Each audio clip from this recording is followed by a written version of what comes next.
नमस्कार, तुंदे सारे दा मता मता मलाल। आऊं आकाशी चौधरी आज तुंदे सामने कविता बोलन जा रही हां।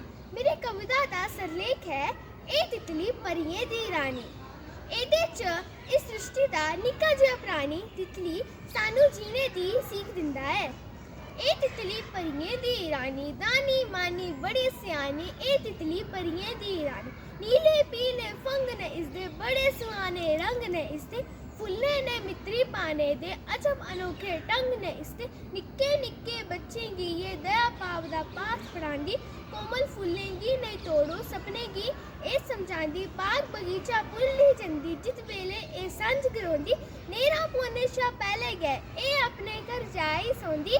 दिन चढ़दा ते नाई तोई फिर तुरी पौंदी ए मस्तानी। ए तितली परियें दी रानी कल पे नहीं तानी छोड़ना अज दा कम अज के करना। खेडे वेले खूब खेड़ना पढ़ने वेले पढ़ना लिखना। मुफ्त सुना कर निया दिखो लख टके दी गल पुरानी। ए तितली परियें दी रानी। धन्यवाद।